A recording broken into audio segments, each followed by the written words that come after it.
What is up, everybody? Welcome back here to the channel. We got another Devy draft, a real Devy draft that we did in our startup league on our Patreon. I am in this, Christian Williams in this, and a bunch of very, very smart Devy managers are in this. So we're going to be taking a look. We did a 5-round Devy draft. We're going to be talking about player values. We're as close as we possibly can to the season, really drafting wise. So you're really going to see some of these player values. This is what they are heading into the season. Now, we're going to be looking at risers, fallers, going through all of the list, right? Looking at player profiles, kind of talking about some guys that I like that are falling that you can maybe possibly buy in the Devy format, player values, and all of the above. But let's get into the draft. So let's take a look here. So when you're looking at overall, talking about just where these guys are getting drafted, Luther Burden 101, that's really not a shock, and Jeremiah Smith. Really, those three guys have been going 101, 102, 103 pretty much all offseason. Now, the big changes that you're going to start seeing here, Emeka Egbuka at 104. Really, there's a tier. And in Devy right now, I would say that 103 and under is the tier, right? Like, where's that mark? You say 103.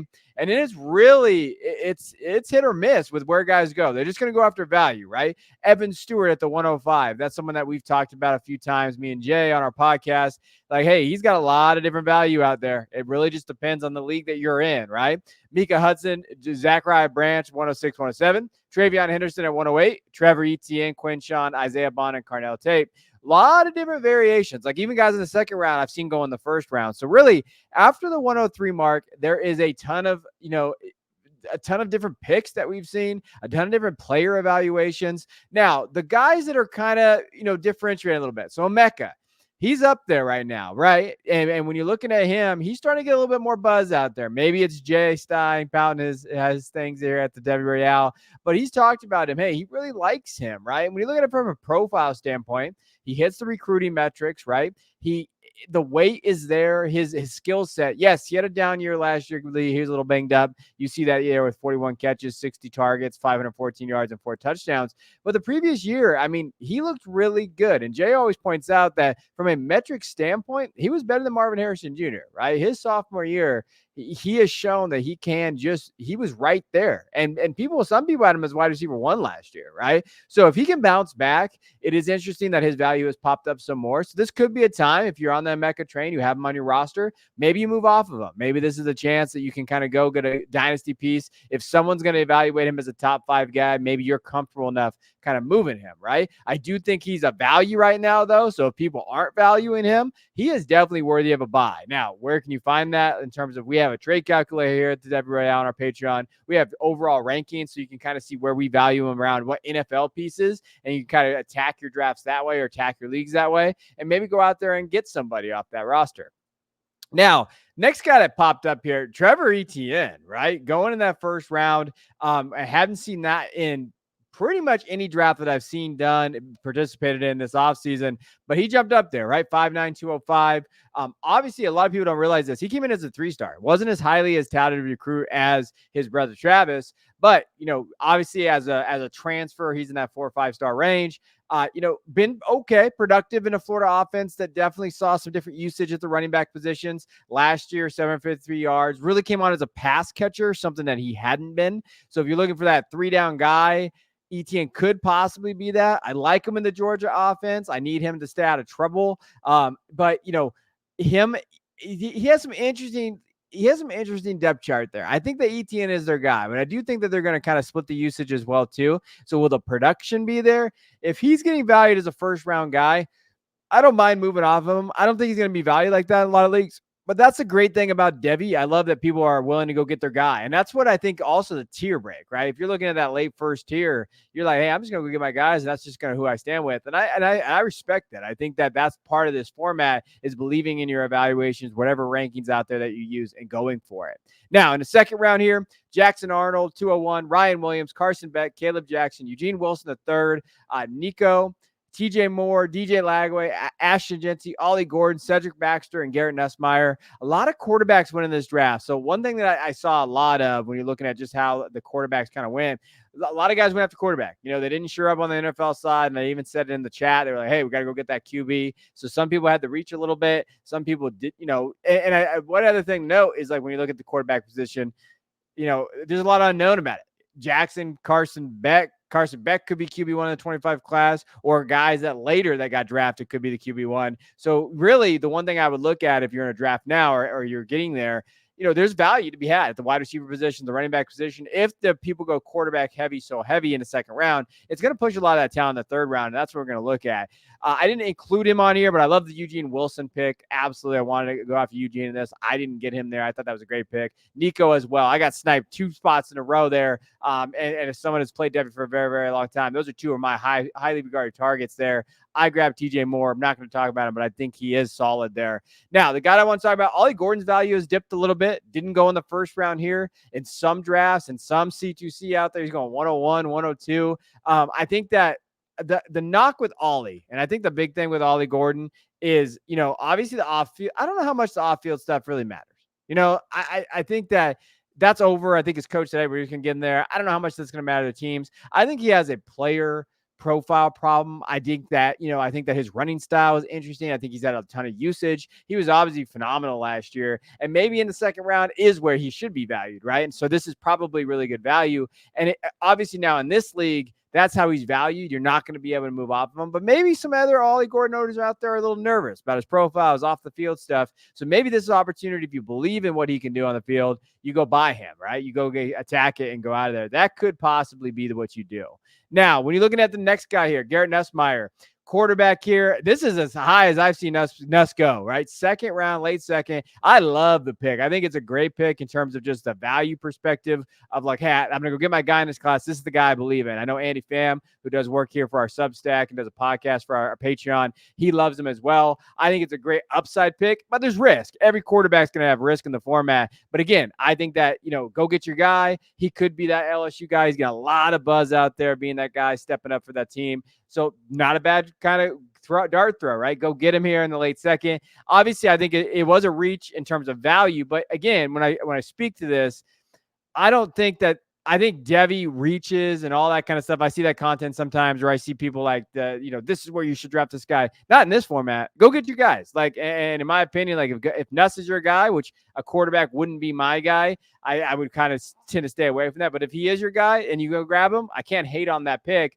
Just because I do think that in this format, things value so differently. If Nussmeier comes out, has 3 amazing games, he smashes, his value is going to be here or higher, right? So I think that's just built into the risk. Now, third round here, Jackson Dart, Dylan Raiola, Arch Manning, Quinn Ewers. Boom, boom, boom. Quarterback. I told you guys, quarterbacks are flying off the board here. Nicholas Singleton, Cam Coleman. When you're looking at Amari Hampton, Kevin Concepcion, Connor Weigman, Marion Brown, Drew Aller, and Justice Haynes. Obviously, Aller's value has dropped. Justice Haynes' value has dropped. We're going to talk about that. Nicholas Singleton as well. Now going in the third round, like where he was going late first, early second in a lot of drafts at the beginning of the year. We are starting to see that value shift as well.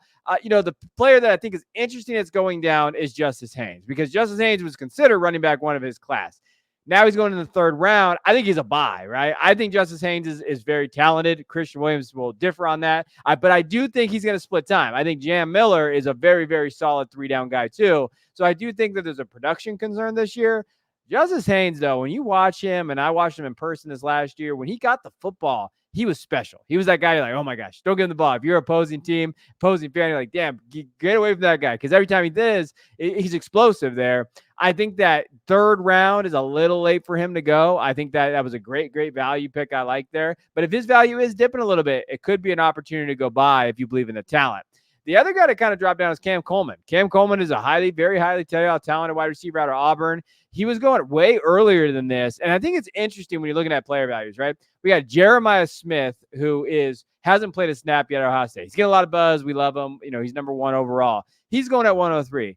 And then you can wait 3 rounds and go get Cam Coleman, who is number 2 rated overall. And I know he's going to Auburn, but man, I love that value, right? And it's the same risk. Now, the talent might not be there, but guys who do this for a living, they don't think it's that far off what Cam Coleman is. That's why I love the fact that you get him here. I think that's a great pick. I think he can definitely smash there. And when you're watching him, he is aggressive. I think the one big thing is the separation's got to be there for Cam. I think that, when we see these guys like Quentin Johnston, these guys that just didn't pan out, Treylon Burks, those type of guys, we need Cam to be more Julio Jones than Quentin Johnston, right? Get that separation, be athletic as well, and put it together, which Cam can do. He's got that type of upside. Now, In the 4th round, Jonte Cook, Devin Neal, Jalen Monroe, Shador Sanders stuck in there, Jeremy Bernard, Travis Hunter, ultimate wild card. I did not put Travis Hunter on here, but he definitely is one of those guys is like wild card. His value is all over the place there. Jaden Knott, Colston Loveland, Ryan Wingo, Jurion Dickey, Bryant Wesco, Luke Lachey. I could have put Dickey on there as like someone that rose up according to this mock because Dickey's actually been going like 7th, 8th round ADP, which is like just shocking to me how different their valuations are. But once you start getting the 4th and 5th round, these bad boys, it is the Wild West out there. There is no consensus out there. The guy I want to talk about, I thought the Brian Wesco pick was interesting, right? Obviously, I'm a big TJ Moore guy. I drafted him with my 2nd round pick, so that's pretty higher than consensus there. But getting Wesco here in the 4th, I like the pick. I think this is really good. I think him and TJ Moore are going to be very good in this offense. And you know what? In the 4th round, this is where you go get those high upside kind of guys that you can grab and say, hey, you know what? I think he's going to be worth a 3rd or 2nd round pick. I like going forward when I'm looking at Devy drafts and I'm targeting Devy value. I like trying to get guys in this range where I know are going to increase their value, right? If Brian Wesco has a pretty good year, he's probably going to increase his value. Like just looking at the landscape of the rankings out there and as doing our rankings, you know what? If he has 500 yards and a few touchdowns, he'll be a 3rd round pick next year, 100%, right? So I like that pick for this. He's a very, very talented player. We have him ranked in our top 30. We like him. So, hey, I don't mind it. And according to ADP, he wasn't going in the first 5 rounds. But again, don't just go off of ADP. You got to go off your own rankings or the rankings that we have or wherever you get them and then kind of understand kind of like player value, what offenses they're in. He's tailor-made for this offense out there with Riley's offense. I think he's going to be good as long as the quarterback plays, as long as Klubnik can kind of support it in there. Now, when you're looking at this in the 5th round here, Damian Martinez, Lenore Sellers, Aiden Giles, Jordan James, Julian Sayin, Antonio Williams, Dante Moore, Luke Haas. He is a sleeper at the tight end position. That is a guy that Jay really likes, the spreadsheets like. That's a guy that I would definitely target there. JoJo Trader, for some, have him as their wide receiver 1. They really like him. Get him in the 5th round. Again, value-wise, right? If JoJo Trader has a great year at Miami, he's going to be a 1st round pick next year. And Devy, that's a great value pick there. Mylan Graham, Tej Johnson, and Nichols Harbor, total wild card there. The one guy I wanted to talk about, Julian Sayin, he seems to be a dude, man. And I'm going to tell you right now, if he gets on that field, which I have a hard time thinking he's going to get on the field if Howard stays healthy and he shows anything. If he comes out and throws 4 touchdowns and 2 of them to Jeremiah Smith, Julian Sayin is going to be a 1st round Devy pick next year. Getting that type of value in the 5th, this is a perfect opportunity to take a quarterback. I know I'm going to tell you, like, don't overdraft quarterbacks, but man, if you could draft Julian here in the 5th round and he ends up being a 2nd, 1st round pick next year, you smashed it. That's how you play with value. And in the middle of the year, maybe he's playing well. He gets in there, has a few games, he looks good. Now you can ship him off to a rebuilding team, someone that's going to take that risk at the Devy quarterback spot, and you can help out your NFL side, which where the money is at. Now, the one thing I wanted to also do after the 5 rounds, what I went through is I went through the rankings. I went through kind of where ADP is at. Here are the top players that did not get drafted at every position. So quarterbacks, we had Riley Leonard, Cameron Ward, who just came out as the preseason favorite of the ACC for Player of the Year. Malachi Nelson at Boise State, KJ Jefferson, K. Klubnik, Damon Williams, Avery Johnson, Kansas State, Dylan Gabriel, Walker White, and Kyron Drones. I'm going to tell you right now, 2 guys that you should be kind of aware of in terms of what could rise in value. I think Cam Ward could rise his value. If he's more consistent in Miami and they compete for an ACC title, he's the guy you should know. Kyron Drones out there at Virginia Tech, though. I know I'm a Drones guy. I've been talking about him since he was in Texas.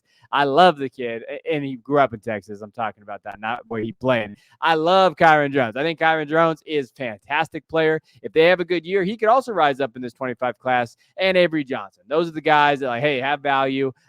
Maybe Avery more C2C value than Devy value, but you should be aware of those guys. Those are the guys that left on the board. At the running back spot, Abisama, Cameron Seldon, Dylan Sampson, Nate Frazier, Taylor Tatum, Darius Taylor. I almost drafted Darius Taylor in the 5th round. I kind of feel like a fraud for not drafting Darius Taylor because I've been a guy like that. I did grab Antonio Williams instead, but I think at Darius Taylor in that range is still a value. Branson Robinson, still a value to me. DJ Giddens, Katron Allen, almost drafted him. And the other one that was shocking, Donovan Edwards didn't go in the first 5 rounds. And I think, the lack of vision coming back for his senior year, I think there's some red flags in his profile. But, man, if he comes back as a receiving threat and he can be that 3-down guy, I think as an undrafted guy, he still holds some value there. Wide receiver positions, Matthew Golden, Brandon Ennis. Man, Ennis was a guy that I was looking at. I do think he is a value there. Trey Harris, Nick Anderson, Jaden Greathouse, Perry Thompson, Mekhi Lemon, Eric Singleton, Kyron Lacey, and then Squirrel White out there in Tennessee. And then lastly, the tight ends, Luke Reynolds, Mason Taylor from LSU was a guy that probably people should know. Be aware on your radar a little bit. Didn't go drafted here, but could definitely kind of pop off and be that value guy you like. Benjamin Urasek, and then Mitchell Evans. So as always, I like to just kind of finish talking about some Devy draft tips. If you're new to the Devy format, go try it out. You still got a month. I mean, we might do another league here at the Patreon if you join it down below. But the biggest thing with this is target value risers. Like I mentioned, just target those guys in those rounds that you think are going to accumulate value. Your number one job for a Devy roster is to find guys that accumulate value, right? So that's why, like, I took Cam Coleman in the third. If he has a good year for Auburn as a true freshman, he will be a late first next year, right? So my draft, Jay Knott, if he has a great year at Cal, he's looking pretty good. I expect him to maybe kind of increase in value. Maybe I can ship him off for a contending piece if I need him next year on my dynasty roster, or I just hold him and hope he gets day two, right? Look for those value risers. Don't overdraft quarterbacks. I think that happened a little bit in this draft. But hey, if you hit on them, you're great. If you don't, they're just roster cloggers from a Devy perspective, which gives you nothing because they're not going to get drafted, right? Don't target team needs. I think, biggest thing, I don't come in this. I don't really even look at my dynasty roster. I'm just going to accumulate value, man. That's how I'm looking at the overall roster build. And then target profiles. Target the guys that you like, the separators, the guys that, like Antonio Williams in the fifth, can create separation, get yards after catch. Those are the guys that I'm really looking for and trying to target. So I appreciate you guys tuning in here to the Devy Draft video. As always, check out our Devy Draft guide below, our Patreon, and go check out our Substack. We're writing Substack articles weekly over there. Devy, Dynasty, Fantasy, all of the above. We're going over there. Go check it out for free. And then, hey, if you want to throw us some money, we'd always appreciate that because we appreciate your support. So appreciate you guys. Check you guys in the next video.